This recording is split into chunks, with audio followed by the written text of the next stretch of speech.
Hello guys, स्वागत है मेरे चैनल एक्सप्लेन बॉय पर। अगर आप हमारे चैनल पर नए आए हो तो हमारे चैनल को सब्सक्राइब कर दीजिएगा और बेल नोटिफिकेशन को भी ऑन कर दीजिएगा। सुपर सोल्जर के एपिसोड 18 पे जो मिंग्यू फ्योनी फेरी को बोलता है जाओ बिंग के साथ क्या करना चाहिए। सेलून रिपोर्टर नहीं है लेकिन अपनी प्रतिष्ठा का रक्षा करने की आवश्यक है। उनके नूडल रेस्टोरेंट को डिस्ट्रॉय करने के लिए प्राइज पोस्ट करने के बारे में क्या ख्याल है। ये सुनकर फ्योनी फेरी बोलता है इसके लिए जाओ और इसके लिए जल्दी करो।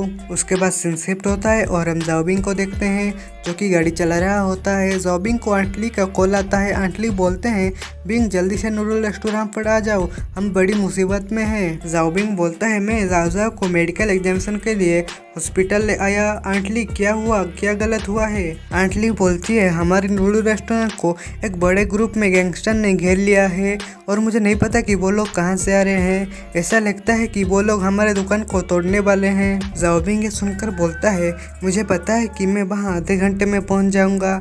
जाओ बिंग मन में बोलता है धत तेरी की नॉर्थ की क्वीन के जवाबी हमले मेरे विचार से जल्दी आ गई है। मुझे नहीं पता कि क्या मैं समय पर वापस पहुँच जाऊँगा। उसके बाद हमें गुंडे को देखते हैं जो कि उनका लीडर होता है।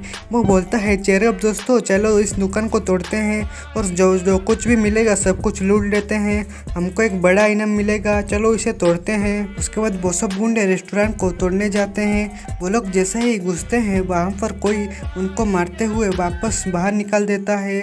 वहाँ पर बहुत धुआं हो जाता है।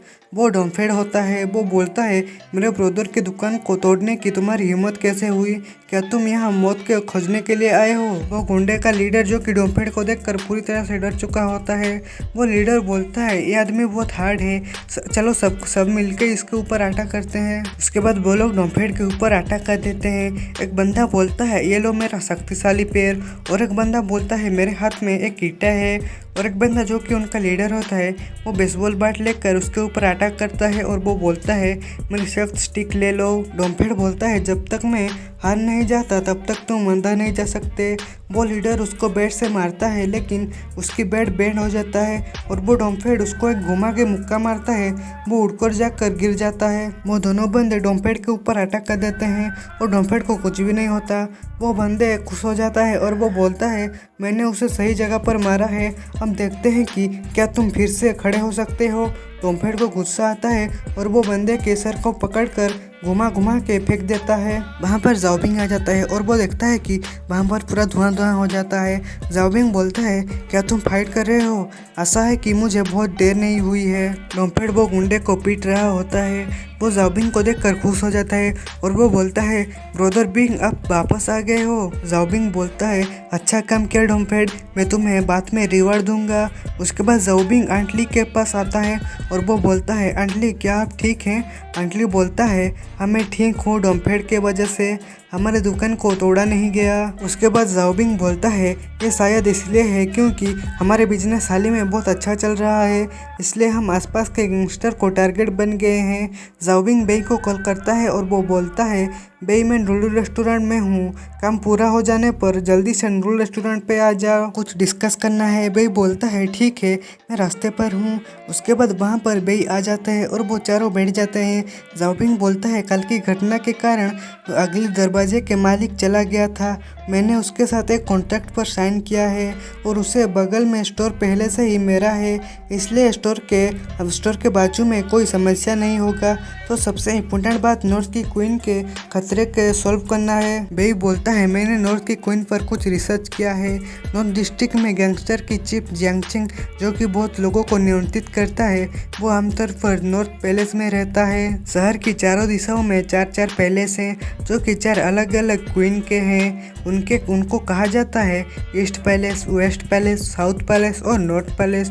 नॉर्थ पैलेस में मीटिंग के लिए क्वीन का हॉल है और क्वीन के चैम्बर भी है जो कि जहाँ पर क्वीन रहता है। जाओ बिंग बोलता है अब हमें बेईजुआंग जाना है, नहीं तो हमारा नूडल रेस्टोरेंट एक दिन के लिए भी शांति में नहीं रहेगा। बेई नूडल दुकान और सभी के गार्ड तुम्हारे हाथ में है। और बेई बोलता है ठीक है नो प्रॉब्लम। जाओ बिंग डॉम्फेड को बोलता है डॉम्फेड मैंने तुम्हारा स्किल देखा है, चलो एक साथ नॉर्थ पैलेस को डिस्ट्रॉय करें।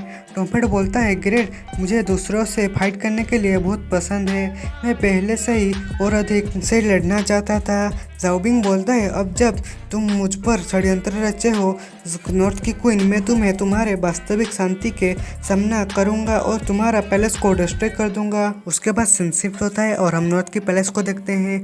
वहां पर जाओबिंग और डोमफेड आ जाते हैं।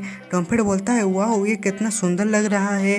सिक्योरिटी गार्ड बोलता है आप लोग कौन है, क्वीन की अनुमति के बिना आप अंदर नहीं आ जा सकते हैं, यहाँ से दूर चले जाओ। डोमफेड बोलता है बिंग अगर वो लोग गेट खोलने से इनकार कर दिए तो हम क्या करेंगे, इसके ऊपर कैसे कूदेंगे। जाओबिंग बोलता है जब तुम यहाँ हो तो हम गेट खोलने की जरूरत क्या है, हम यहाँ उसके गेस्ट बनने के लिए नहीं आए हैं। डोमफेड बोलता है हम यहाँ उसके पैलेस को डिस्ट्रॉय करने आए हैं। डोमफेड रनिंग पोजीशन में आ जाता है। जाओबिंग बोलता है ये फाइनली सही है। वो सिक्योरिटी गार्ड डोमफेड को देखकर बोलता है ये बड़ा वाला क्या करना चाहता है, और एक सिक्योरिटी गार्ड बोलता है हम आपको घुटने टेकने पर भी जाने नहीं देंगे। डोमफेड बोलता है तुम सब भाड़ में जाओ। वो सिक्योरिटी गार्ड बोलता है वो गेट तोड़ने आ रहा है, जाओ उनको बताओ। डोमफेड गेट को तोड़ देता है और वो गेट की चिथड़े चिथड़े उड़ जाता है। जाओबिंग वहाँ चुपचाप खड़ा होता है। जाओबिंग मन में बोलता है वो एक टैंक की तरह हमला करता है, जैसे कि मुझे उम्मीद थी, वो एक अच्छा फाइटर है। डोमफेड गेट तोड़ते हुए वो दोनों सिक्योरिटी गार्ड को एक एक पंच मारता है और वो दोनों के मुंह पे ब्लड निकल आता है।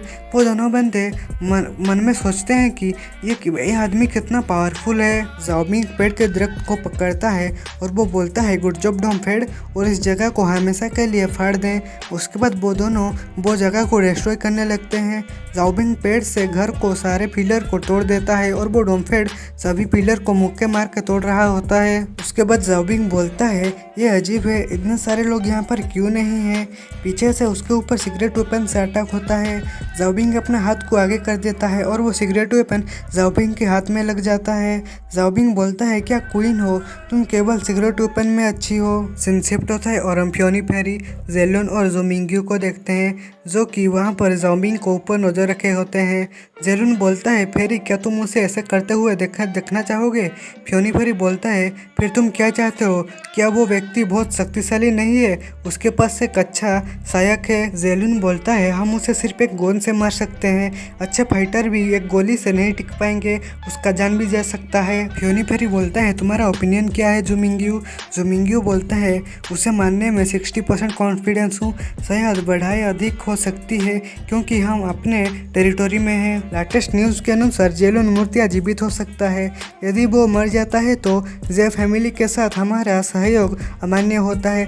क्या इस सिर्फ पागल के लिए फाइट करना जरूरी नहीं है, अगर हम उसे मार भी देते हैं तो भी हमारा बहुत नुकसान होगा, उचित लगता है। लेकिन अगर दूसरों को पता था कि हम उसे जाने देते हैं मैं हर किसी के साथ तिरस्कृत हो जाऊंगा। अगर उसे और अभी यहाँ मार दिया गया तो हमारा ताकत को बहुत नुकसान होगा। अगर हम अपने कुछ फाइटर को खो देते हैं तो हमारी ताकत का नुकसान लाभ से ज़्यादा अधिक होगा। मार्क्वेस के दबाव में अब चारों किंग और क्वीन शांति से रह रहे हैं, लेकिन मुझे चिंता है कि अगर हमें बहुत नुकसान हुआ तो अन्य 3 पार्टी हमारे खिलाफ कुछ करने की कोशिश करेंगे। तो अब सबसे अच्छा तरीका यह है कि हम अपनी मौजूदा ताकत से समझौता किए बिना वेट करें और जब वो खुद गलती करे तो उसे मार दें। फ्योनी फेरी बोलता है तुम्हें चले जाना चाहिए, उसे सामना मत करो, उसे उकसाओ मत, बस उसे इस पैलेस को साथ वो करने दो वो जो करना चाहता है। वो दोनों ये सुनकर यस कहते हैं। जोमिंग्यू बोलता है मेरे राय में फ्योनी फेरी हमें हमेशा इस अंडरवर्ल्ड में नहीं फंसना चाहिए। सच कहूँ तो इतने सारे लोगों के साथ जो आपने इन सालों में मारा है, क्या आप अब कभी खुश महसूस करते हैं? क्या अपने लिए केवल उस आदमी के लिए इस तरह का समाप्त होना उचित है? यह सुनकर फ्योनी फेरी गुस्से से जोमिंग्यू को बोलता है उतर जाओ, अभी उतर जाओ। उसके बाद रात का वक्त होता है। एक बंदा घर के अंदर बोलता है मार्क्वेस नॉर्थ पैलेस के एक इम्पोर्टेंट रिपोर्ट भेजी गई है। 2 सिक्योरिटी गार्ड एक डोर के पास खड़े होते हैं। एक सिक्योरिटी गार्ड बोलता है मार्क्वेस आराम कर रहा है, तुम कल सुबह आना। यह सुनकर वो सामने वाला बंदा बोलता है ये बहुत इम्पोर्टेंट है। उसके बाद वही डोर से मार्क्वेस आता है और वो बोलता है यहाँ पर क्या चल रहा है बोलो।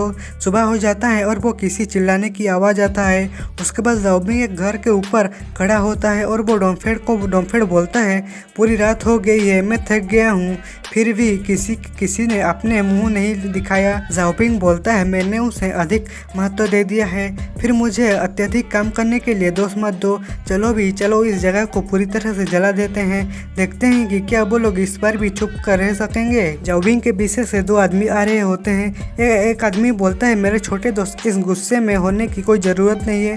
ये सुनकर जाओबिंग बोलता है, तुम कौन हो? वो ओल्डमैन बोलता है, मेरे नाम जियांग जिग्यू है और मुझे मरक्विस बुलाते हैं सब लोग। वो जो ओल्डमैन होता है वो चैंगचेंग सिटी में अंडरवर्ल्ड का टॉप रूलर होता है और वो उसके साथ जो आदमी होता है वो उसका बॉडीगार्ड होता है, उसका नाम गोंगबेंग जिंगियाई होता है। ओल्डमैन बोलता है, जहाँ तक उस पैलेस का मालिक का सवाल है, जैसे आपने इस पैलेस को तोड़ा है, इस पैलेस का मालिक फ्योनी पेरी है और वो मेरे लिए काम करता है। हमको बताया जाता है कि 4 किंग और क्वीन सिटी के पूरे अंडरवर्ल्ड को कंट्रोल करते हैं, लेकिन वास्तव में वो सभी मरक्विस के लिए काम करते हैं। हाल ही में मरक्विस खुद मार्शल आर्ट्स नहीं जानता है, वो पूरे प्रांत में चारों सबसे शक्तिशाली किंग और क्वीन के ऊपर राज करता है। यहाँ तक कि जैंगचेंग सिटी के मेयर को भी उसे बात करने के समय व्यवहार करना पड़ता है। ऐसा कहा जाता है कि जैंगचेंग सिटी का दिन स्थानीय अधिकारियों के हाथ में होता है और वो जो रात होता है मरक्विस के हाथ में होता है। उसके बाद जाओबिंग मन में सोचता है, येजी ने मुझे मरक्विस के बारे में कहा था, यह आदमी बहुत खतरनाक है और यह योजनाओं से भरा हुआ है। वो इतना विनम्र और निर्दोष नहीं है वो जितना दिखता है। यहाँ तक कि मेरे फादर ये बेंगचेंग उनसे बहुत डरते हैं। मुझे लगता है कि नॉर्थ की क्वीन मुझे मिलने नहीं आएगी, भले ही मैंने नॉर्थ पैलेस को जला दिया हो। वो मरक्विस जाओबिंग के तरफ आ रहा होता है। जाओबिंग मन में बोलता है, मैं ये देखना चाहता हूँ कि आप अपने स्टाफ मरक्विस की कैसे हेल्प करते हैं। तो गाइस, आज के एपिसोड में बस इतना ही। वीडियो अच्छा लगा हो तो वीडियो को लाइक करो और चैनल को सब्सक्राइब कर दो। मिलते हैं अगले वीडियो में, बाय बाय।